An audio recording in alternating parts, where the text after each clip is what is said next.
Orodyahan Cabdullaahi Jaamac waxa uu si isxilqaan ah uga qayb galay ciyaaraha African Games ee ka dhacay Ghana 22-kii bishii saddexaad 2024, wuxuuna Soomaaliya u soo hooyay biladii ugu horeysay heer qaraneed ah oo ay hesho muddo 35 sano ah kadib. Sidoo kale, 9-kii bishii saddexaad 2024, Cabdullaahi ayaa ku guuleystay orodka 5,000 oo mitir tartanka International Meeting ee Djibouti, waxa uuna ku orday 13 daqiiqo iyo 10 ilbiriqsi. Cabdullaahi diyaargarowgiisa sanadkan aad ayuu u xoogan yahay, waxa uuna awoodaa inuu jabiyo rikoorka adduun world record ee 5,000 oo mitir. Iska daa inuu samayn karay saacada Olombikada oo uusan helin tartamadii uu ku samayn lahaa. Maxaa cadeen u ah? Gos oo u dhashay Ethiopia, waxa uu ahaa orodyahankii Cabdullaahi Jaamac ay ku loolameen bilada dahabka ee kaga badiyay ilbiriqsi wax ka yar ciyaaraha African Games ee ka dhacay Ghana 22-kii bishii saddexaad 2024. Bishii May 2024, Gos oo ka qayb galay tartanka Diamond League ee lagu qabtay Oslo una guuleystay, waxa uu ilbiriqsi ku waayay inuu gaaro rikoorka adduun ee 5,000 oo mitir.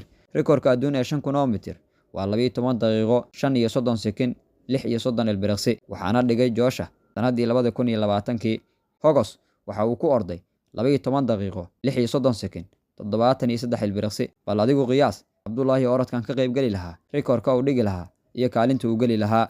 Cabdullaahi Jaamac waxaa horey looga reebay ciyaarihii Olombikada ee lagu qabtay Japan Tokyo 2020, isaga oo ahaa orodyahankii ugu fiicnaa orodka 1,500 oo mitir ee tartanka ku soo baxay. Waxaana ciyaarahaasi looga reebay in laga been sheegay orodka Soomaaliya ordi doonto Olympic Tokyo sanadii 2020 oo la yiri waa 800 oo mitir. Sidaasna lagu waday orodyahan Cali Iidow. Markii tartanka Olombikada la gaarana, Cali Iidow waxa uu orday 1,500 oo mitir. Cabdullaahi Jaamac waa markii labaad oo si musuq iyo xasho ah looga reebayo ciyaaraha Olombikada sanadkaana ka dhacaya Paris 2024. Inkastoo weli aysan caddayn Soomaaliya inay ka qayb galayso ciyaaraha Olombikada, balse waxaa jira wafdi ka socday xiriirka ciyaaraha fudud oo magacooda loo soo gaabiyo Gos oo Paris tagay, kuwa oo kala ah Faarax Cali Mucallim, gudoomiyaha ku meel gaarka ah xiriirka ciyaaraha fudud.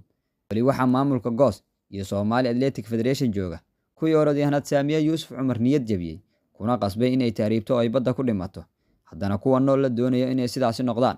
Madaxweynaha Soomaaliya Xasan Sheekh Maxamuud horey waxa uu yiri Soomaaliya waxay u baahan tahay magac wanaagsan oo lala xiriiriyo. Madaxweyne, maxaa xal haddii ay jiraan dad doonayo in markasta Soomaaliya lala xiriiriyo magac xun iyaan lala xisaabtamayn?